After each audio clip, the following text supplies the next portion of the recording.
바닷가에 가보신 분들은 아시겠지만 바닷물이 잠시도 가만히 있지 않는 것처럼 이 세상도 그런 것 같습니다.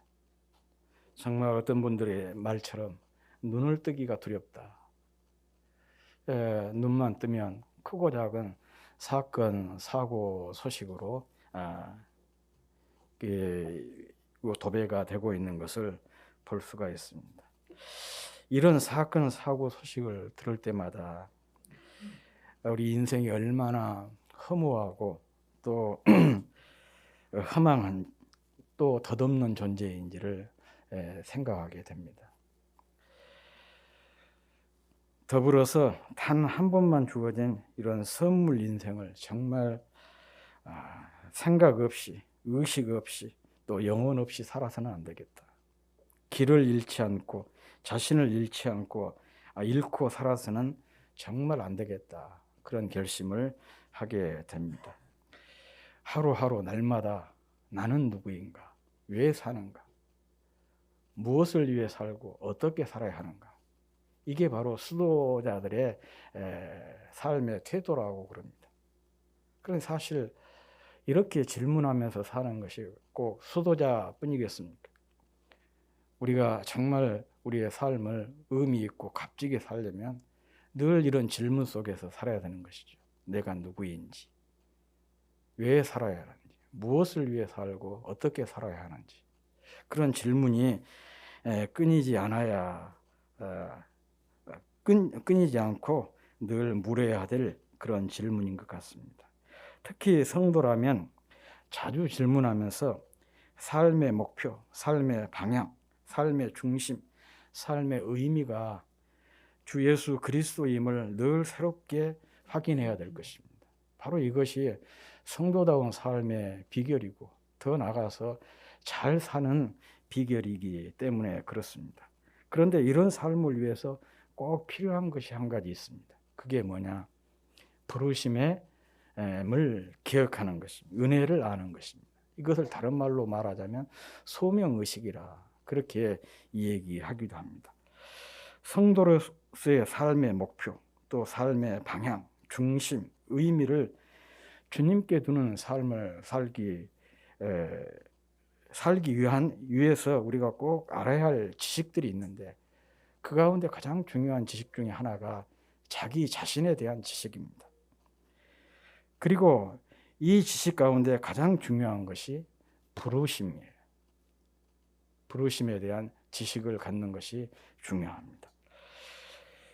이 사람만이 유일하게 하나님의 부르심을 받은 존재이기 때문에 그렇습니다. 따라서 부르심은 사람됨이 무엇인지를 말해줄 뿐만 아니라 하나님의 형상을 따라 지음받은 존재로서 삶의 목표와 또 삶의 방향과 삶의 중심과 삶의 의미를 주님께 두는 길이라고 말할 수가 있습니다. 우리가 신앙생활을 하다 보면 소위 영적인 매너리즘 혹은 영적 침체 그렇게 얘기하잖아요. 그래서 기도하는 기도의 열정을 잃어버리고 찬양해도 감사가 없고 예배에서도 어떤 감격이 없는 그런 신앙생활을 할 때가 있습니다. 왜 그러냐? 이 부르심의 은혜를 잊어버리기 때문에 그런 거예요. 정말 그 부르심의 은혜를 기억하면서 나 같은 죄인을 주님께서 부르셨구나. 이런 은혜를 우리가 기억하게 되면 우리의 기도의 열정이 살아나게 되죠. 찬양의 감격이, 기쁨이 살아나게 되는 것이고 예배의 감격이 살아나게 되는 것이에요. 소위 말하면 이런 영적인 어떤 매너리즘, 영적 침체를 딛고 역동성이 넘치는 그런 신앙생활이 가능하게 되는 것입니다. 그러므로 이 부르심의 은혜를 아는 것, 또 부르심의 은혜를 기억하는 것이 참으로 중요합니다. 그래서 이 시간에는 오늘 본문을 통해서 우리의 부르심을 새롭게 하는 은혜를 깨닫는 그런 시간을 갖고자 합니다. 우리가 자주 드리는 찬양 중에 선한 능력으로라고 하는 찬양이 있죠.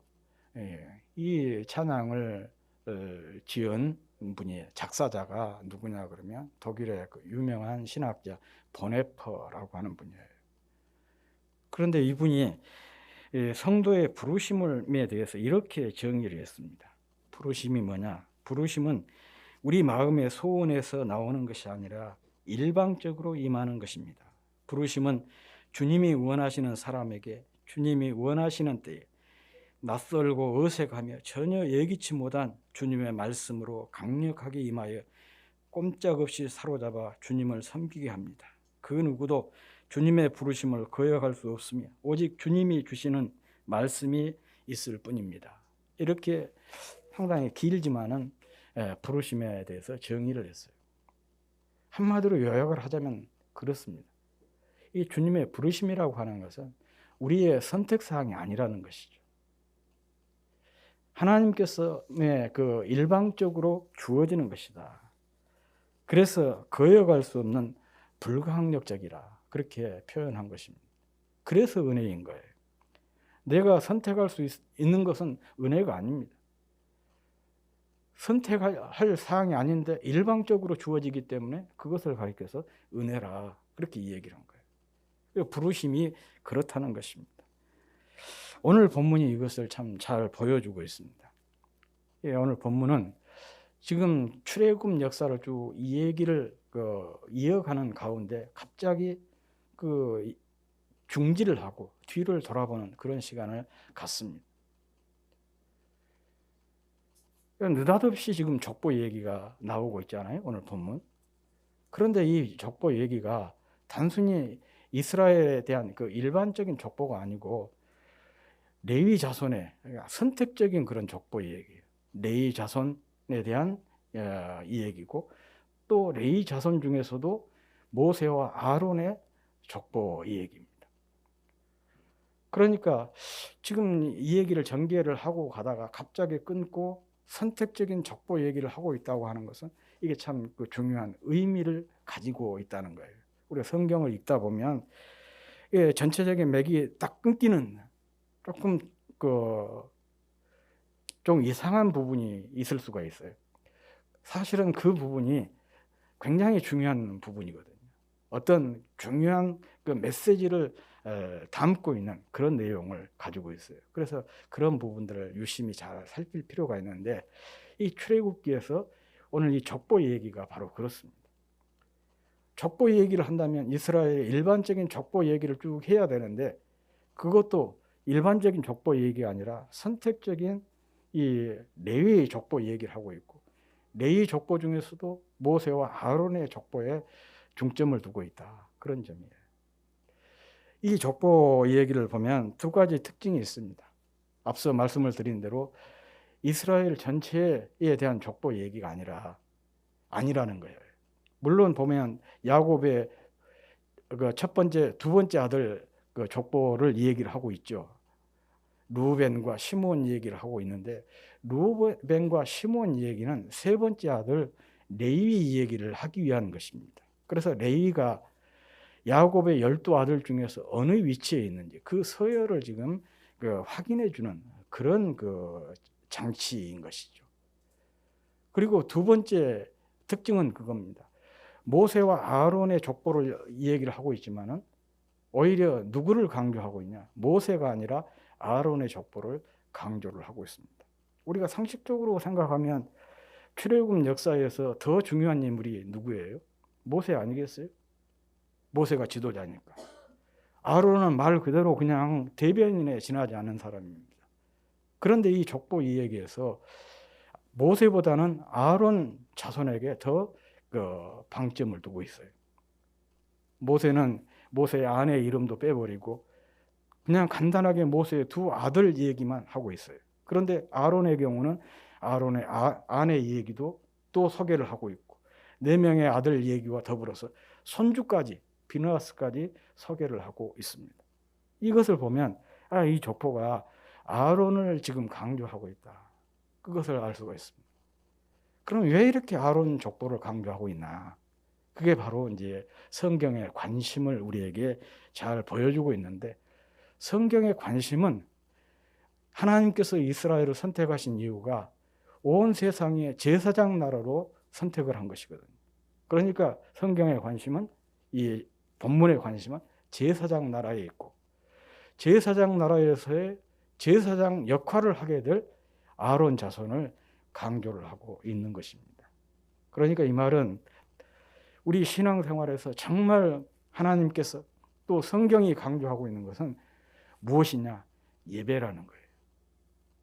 왜 우리가 그렇게 늘 예배를 강조하고 또 이렇게 주일마다 예배를 드리고, 그것도 모자라서 뭐 오후에 드리고 수요일 드리고 또 매일 새벽에 예배를 드리느냐? 그만큼 신앙 공동체에서 예배가 중요하기 때문에 그것을 성경이 이렇게 이 얘기를 하고 있는 것입니다.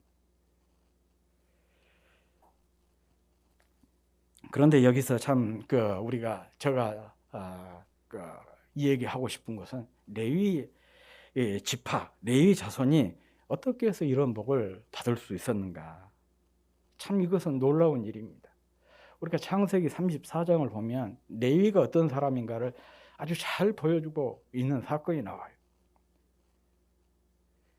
이 레위와 시므온, 야곱의 두 아들들이 공모를 해가지고 세겜이라고 하는 한 성에 있는 모든 사람들을 잔인하게 살육한 사건이 나옵니다. 그것으로도 모자라서 그들의 모든 소유를 전부 약탈을 했던 굉장히 잔인한 성품의 소유자가 바로 레위였어요. 이 일로 비록 부모지만은요, 또 부모와 자식 간이지만은 야곱이 이 레위 시므온의 이 행동에 대해서 치를 떨었어요.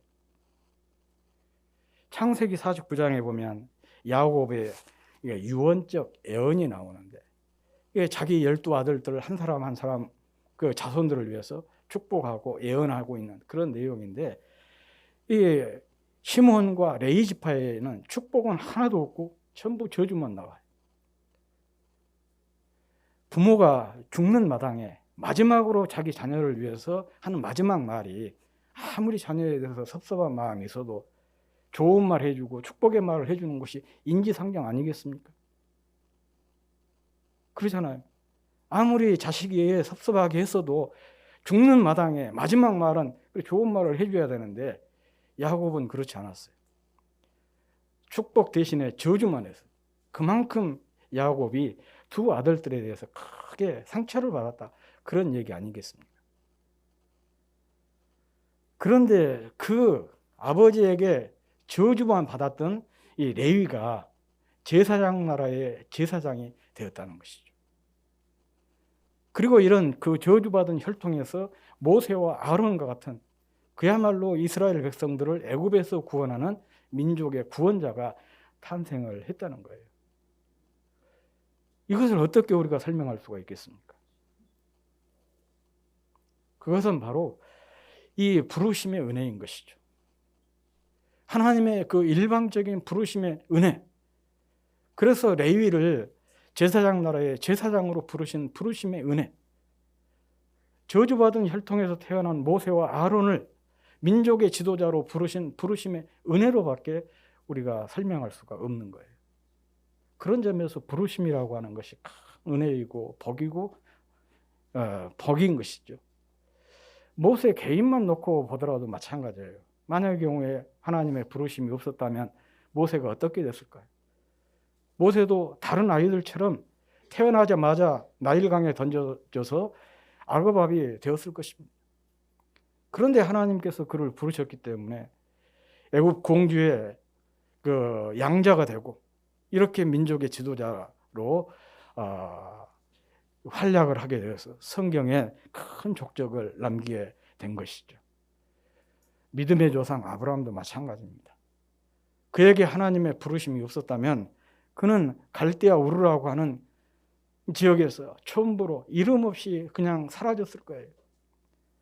그런데 하나님의 부르심이 있었기 때문에 그가 믿음의 조상으로 지금까지 이 우리들의 입에까지 오르내리고 있는 것입니다. 그래서 부르심이 은혜다. 그것도 특별한 은혜다. 그렇게 이 얘기를 한 것입니다. 우리도 마찬가지입니다. 우리 또한 잔인한 그 살인자 레위 후손이고 저주의 혈통에서 태어난 사람들입니다. 그런데 모세처럼 아론처럼 하나님의 은혜를 입어서 은혜를 입은 것입니다. 그래서 택하신 족속이 되고 왕 같은 제사장이 되고 거룩한 나라가 되고 소유된 백성이 된 것입니다. 이뿐만 아니죠. 우리가 우리 주변을 이렇게 살펴보면 우리보다 잘난 사람, 유력한 사람들이 얼마나 많습니까? 그런데 그런 사람들 다 젖혀두고 우리를 부르신 거예요. 서열과 지위와 가진 것과 상관없이 우리의 또 됨됨이에 상관없이 우리가 부르심을 받은 것입니다. 특별한 은혜가 아니고 무엇이겠습니까? 부르심이 없었다면 우리는 그저 흔적도 없이 사라질 존재였습니다. 그러니 부르신 은혜가 크고 이 은혜를 생각하니 감사와 감격이 넘칠 수밖에 없는 것입니다. 제가 고등학교 때였을 거예요. 그 서울 영락교회, 우리 장로교회 대표적인 교회잖아요. 영락교회를 개척하신 한경직 목사님이 돌아가셨는데 그분의 설교집을 읽다가 제가 크게 감동받은 얘기입니다. 이런 내용입니다. 어떤 사람이 천국을 관광하게 되었대요. 그런데 여기저기 돌아다니던 중에 어떤 곳에서 막 사람들의 소리가 나요. 싸우는 소리가 나요. 야, 천국도 이렇게 싸우는 곳이 있구나. 하여간 세상에서 버리지 못한 버릇 천국까지 가져오는구나. 그래서 무엇 때문에 사람들이 싸우는가 싶어가지고 그것을 찾아가 봤어요. 그런데 분명히 사람들이 싸우기는 싸우고 있는데 싸움의 내용이 달랐어요. 소위 말하면 자기가 가장 감사해야 할 사람이다. 그렇게 감사 다툼을 하고 있는 것이었습니다. 생김새만 보고도 그가 세상에서 어떤 삶을 살았는지를 금방 알 수 있는 정말 상처투성에다가 험상궂게 생긴 남자가 딱 나와가지고는 이렇게 말을 하고 있었습니다. 자신의 모습이 말해주듯이 자신은 세상에서 악한 일만 골라서 하다가 사형수가 되어서 감옥에 갇히게 되는데 그곳에서 믿음 좋은 한 성도를 만나서 자기가 예수님을 영접해서 이렇게 천국에 오게 되었다는 것이죠. 그러니 자기가 가장 하나님께 감사해야 될 사람이다. 그렇게 얘기를 한 것이었습니다. 그러자 이번에는 백발의 그 늙은이가 딱 나와가지고 그런 얘기를 한 거예요. 무슨 소리냐? 진짜 감사해야 될 사람은 나다. 나는 평생 동안 예수님을 모르고 살았는데 그런데 말년에 죽을 병에 걸려가지고 병원에 입원하게 되었고 특별히 임종 환자들을 돌보는 목사님을 만나 그분을 통해서 예수님을 영접하게 되었다. 사실 나는 지옥의 티켓을 받아놓은 사람인데 극적으로 이렇게 천국에 왔으니까 나야말로 하나님께 가장 감사해야 될 사람이다. 그렇게 얘기를 하더라는 것이에요.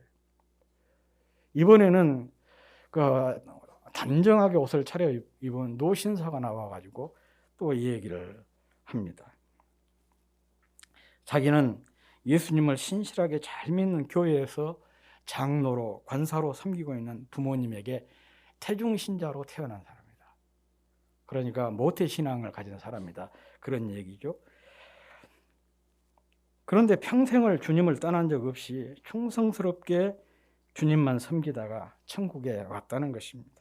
좋은 믿음의 부모 만나고 또 평생 믿음의 가정에서 세상에 눈 돌리지 않고 주님만 보고 살았으니까 자기야말로 하나님께 가장 감사해야 될 사람이다. 그렇게 주장을 한 것이었습니다. 그 내용은 대충 이렇게 계속해서 흘러가고 있는 그런 상황이었어요. 여러분은 제가 앞에서 소개한 세 사람 중에 누가 가장 크게 감사해야 할 사람이라고 생각이 듭니까?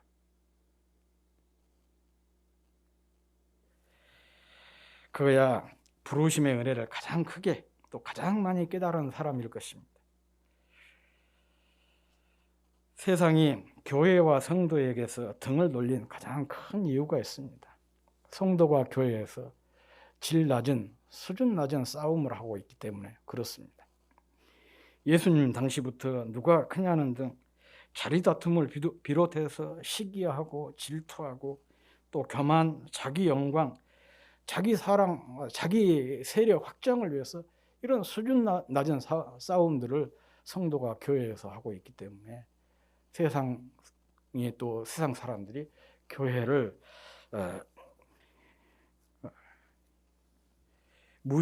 등을 돌리게 되는 것이죠. 또 수준 떨어지는 육신의 정욕, 안목의 정욕, 이생의 자랑과 같은 세속적으로 자랑질이나 하고 이런 허망한 것들을 무기 삼아서 교만하기 때문에 그런 것입니다. 감사 다툼이야말로 성도들이 해야 될 가장 중요한 싸움이다. 교회가 항상 해야 될 다툼이 있다고 한다면 감사 다툼이라고 생각합니다. 자랑을 해도 자신의 자격 없음을 자랑하고 절망적인 죄인인 것을 자랑하라고 이런 자신을 택해서 부르신 하나님의 은혜를 자랑해야 합니다. 이런 사람은 그저 감사하고 또 감사하고 감사하게 될 것입니다. 이를 가능하게 해준 것이 바로 부르심의 은혜를 아는 것이고 부르심의 은혜를 기억하는 것입니다. 그러면 우리도 천국에 있는 성도들처럼 모이면 감사 다툼이나 하는 정말 수준 높은 삶을 누리게 되지 않을까 그런 기대를 하고 정말 제가 개인적으로 바라는 그 성도상, 교회상이 바로 이런 것이에요. 감사를 늘 감사로 물든 삶, 또 감사로 물든 교회, 이것이 제가 바라는 성도상이고 교회상이에요. 그래서 우리 성도들은 모이기만 하면 감사 다툼하고 또 교회 안에서 이런 감사 다툼이 늘 끊이지 않는 그런 멋진 교회가 되었으면 참 좋겠습니다. 시인 릴케죠. 라이너 마리아 릴케라고 하는 독일 시인이 있죠. 이분에게 문학 지망생이 찾아와서 물었대요. 선생님, 저도 선생님과 같은 그런 시인이 되고 싶은데 하나님이 저에게 시인이 될 수 있는 풍성한 재능을 주셨는지를 어떻게 알 수가 있겠습니까? 그렇게 물었어요. 그러자 릴케가 주저없이 이렇게 말을 했습니다. 그것을 알기 위해 이곳저곳 이 사람 저 사람 찾아다니지 말라.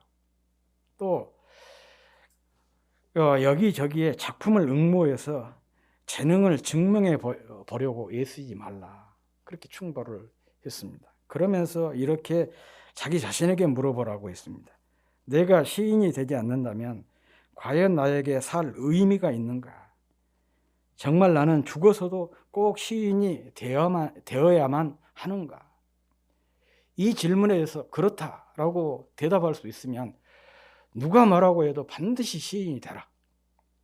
그러나 여기에 대해서 그렇다고 대답할 수가 없으면 천하의 모든 사람들이 일어나서 당신은 시인이 돼야 된다 그렇게 말을 하고 격려하고 칭찬을 해도 절대 시인 되지 마라.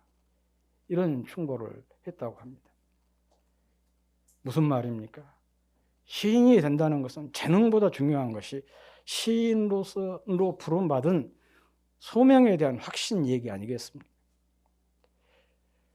시인뿐이 아니죠. 모든 일에 있어서 정말 중요한 것이 내가 이 일에 부름받은 사람인가?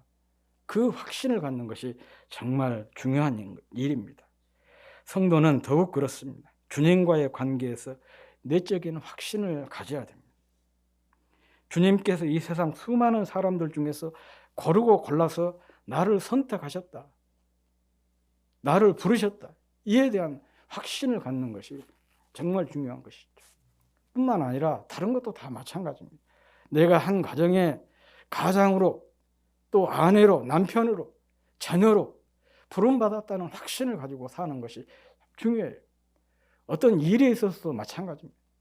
내가 이 일에 부름을 받았다는 그 확신 갖는 거죠. 교회 성도로서 또 교회에서 직분자로서 또 항존 직원으로서 하나님께서 나를 부르셨다. 이에 대한 확신을 갖는 것이 정말 중요해요. 이런 삶을 가장 성공적으로 산 사람이 있습니다. 성경에 보면 사도 바울이 그런 분이었습니다. 그는 주님을 만난 이후에 부르심의 확신을 가지고 일생을 살았던 분입니다. 사도 바울이 썼던 13권의 책들을 보면 거기에 이런 부르심에 대한 확신이 곳곳에 소개되고 있습니다.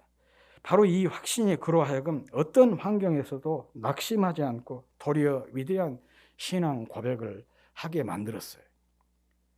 우리가 잘 알고 있는 말씀 중에 로마서 8장 28절, 하나님을 사랑하는 자 곧 그 뜻대로 부르심을 입은 자들에게는 모든 것이 합력하여 선을 이룬다. 어떤 불리하고 나쁜 상황 속에서도 좋은 결과를 늘 전망할 수 있었던 것이 뭐냐? 부르심에 대한 확신 때문에.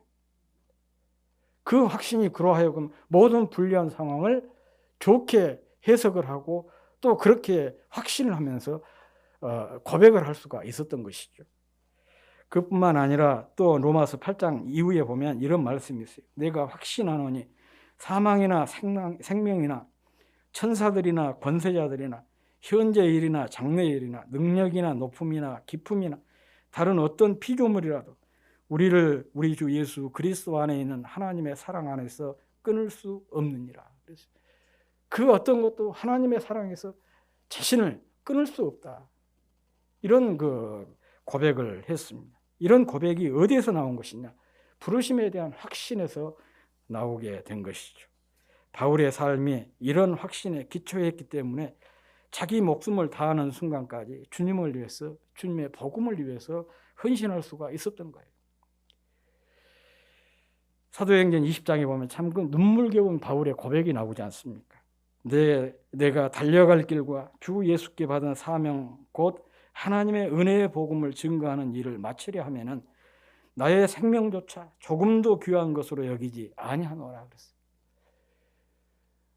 복음 전도자로서 부르심에 대한 확신이 없다면 어떻게 이런 고백을 할 수가 있겠어요? 전도자로 부르심에 대한 확신이 있었기 때문에 목숨 걸고 자기는 그 일을 위해서 하겠다. 이런 위대한 고백을 할 수가 있었던 것입니다. 성도는 부모로부터 저주받은 레이처럼 또 저주받은 혈통에서 태어난 모세와 아론처럼 하나님으로부터 부르심을 받은 사람들입니다. 그리고 교회는 그 부르심을 받은 사람들이 모인 공동체가 바로 교회인 것입니다. 그러니까 당연히 교회 성도들은 이 부르심의 확신을 가지고 살아야 되고 그 확신이 넘친 확신 공동체가 바로 교회가 되어야 된다. 그런 얘기입니다. 그런데 가끔 교회 생활이 너무 지루하다. 너무 따분하다. 너무 밋밋하다. 재미가 없다. 그런 분들이 가끔 있지 않습니까? 그것은 교회 자체에 문제가 있는 것이 아니고 자신에게 있는 거예요.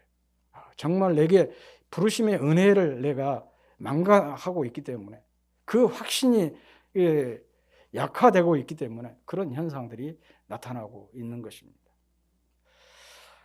사실 어찌 보면 안타까운 일이죠. 안타까운 일. 어느 목사님 설교를 어제 잠깐 들었었는데 그분이 그런 얘기를 하더라고요. 어느 시골 목사님 사모님을 만났는데 그 사모님이 이런 얘기를 하더라는 거죠. 자기 남편 목사님이 교회에 출근할 때 자기에게 자기 간과 쓸개를 맡기고 간다. 그렇게 얘기를 한다는 거예요. 출근하면서 여보 오늘 내가 내 간과 쓸개를 당신한테 맡길 테니까 잘 보관했다가 돌아오면 줘. 그렇게 얘기를 한다는 거예요. 그 이야기를 듣고 이 목사님이 너무 가슴이 아팠다는 겁니다. 아니 목회자가 교회 가는 거, 성도들을 만나는 것이 가슴 뛰는 일이 돼야 되는데 그런데 너무 그것이 부담이 되니까 간과 쓸개를 집에다가 다 빼놓고 간다는 것이죠. 그러니까 교회에서 성도들에게 너무 상처를 많이 받아가지고 그런 거 아니겠습니까? 어쩌면 이것이 우리 믿음의 현장일 수가 있는 것이죠.